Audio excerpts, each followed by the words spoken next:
This is Craig Stewart's Raceworks in San Diego, California. Their off-road luxury pre-runners are the best in the world. The latest is being built for the Tisco race team of Gary and Mark Wyrick, the world's first Ford Raptor luxury pre-runner.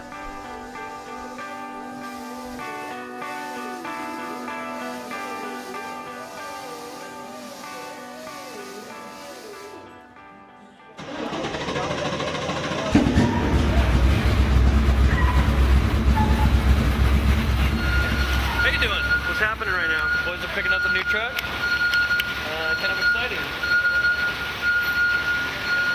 Wherever Gary is, Gary's over there.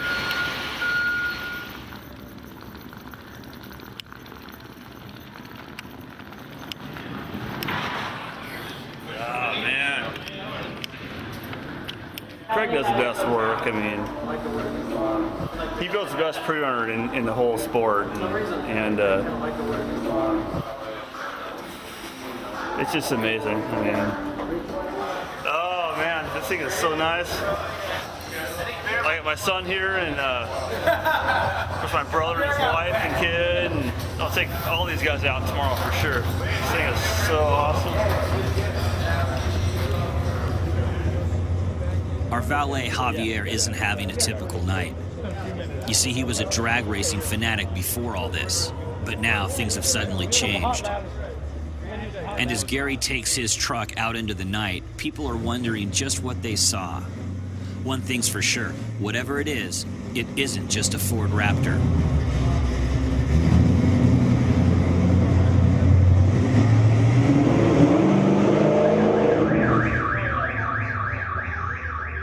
But before Gary gets his truck, we'll rewind just a bit. We've still got to finish building it.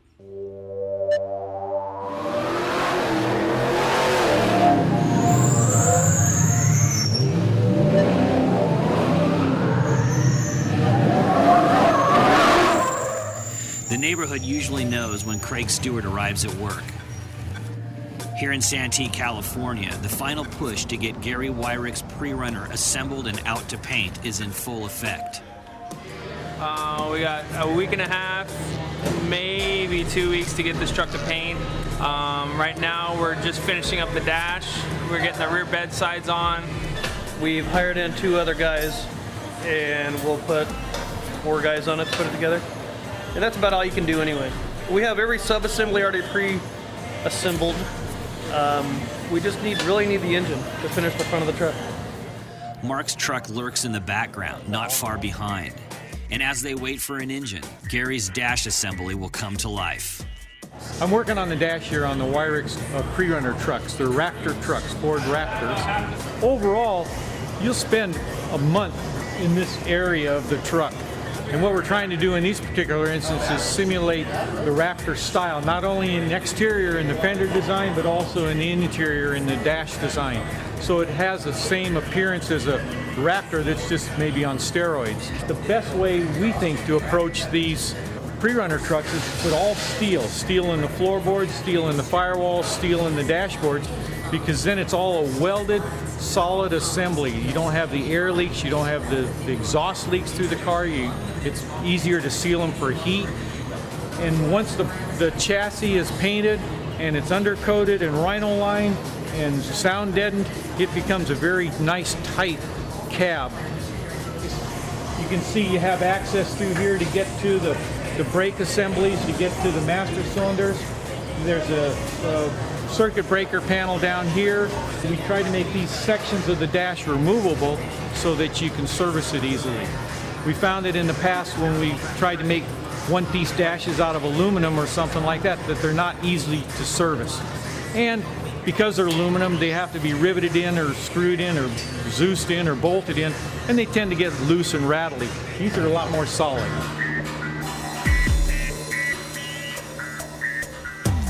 An engine has to breathe, and part of breathing is exhaling.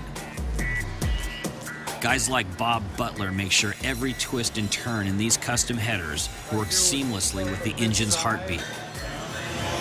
So just to kind of get a rough idea, I just kind of work on a piece of plate to start with. I've already changed this, but then I just build little saddles and stuff, and that kind of gets me in the ballpark. The main thing is we've got the lengths worked out and kind of what fits in the truck. Try and keep the engine builder happy. That's hard to do. Keeping Leon Patton happy is a tall order. In this game, his motors are the top of the food chain. This 442 cubic inch Ford block will ultimately generate more than 650 horsepower. Now the assembly is moving. It's starting to look like something, and the components around the motor can finally find their home.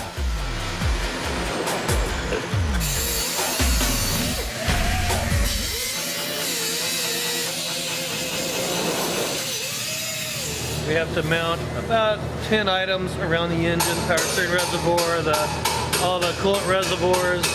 We have a whole list. But we couldn't do any of that until we had the engine, which we just got yesterday. Off to paint in a week and a half. It's gonna be long and brutal either way. It's off-road, brutal's the way it is. With like 4 guys, we can get everything done, everything plumbed, oil lines, you know, all the interior put in. We got a good chance. It's gonna be long though. It's gonna be pretty brutal. Brutal is what these guys do. And now that the finish is in sight, their vision becomes complete with final assembly. I still have a couple harnesses to build. I have 2 full harnesses to build for the front, but they'll go quick. They'll only take a couple, about 3-4 hours a piece. We've already mounted most of the stuff, so I knew where to wire to. So now it's basically just sticking everything back in, bolt it in place. With the truck chassis just back from powder coating, the engine goes in and so goes the list as it all gets bolted on.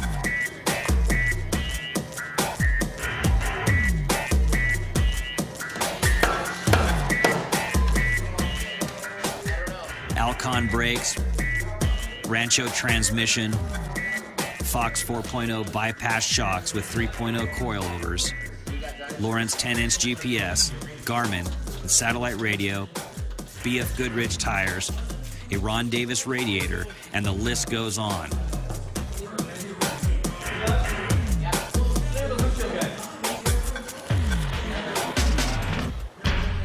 And as Gary's truck gets buttoned up, Mark's will be right behind it, nearing its final phase as well. But for now, these last precious 20-hour days are spoken for already. This one is almost there. An original prototype, and as of now, completely different from anything on Earth. It's not too much and it's not too little. And being first isn't bad either. Planting a flag in the ground for years to come and pushing the envelope just a bit further.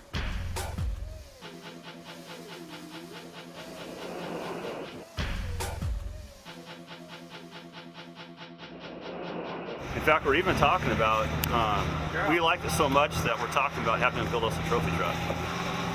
He just does nice work.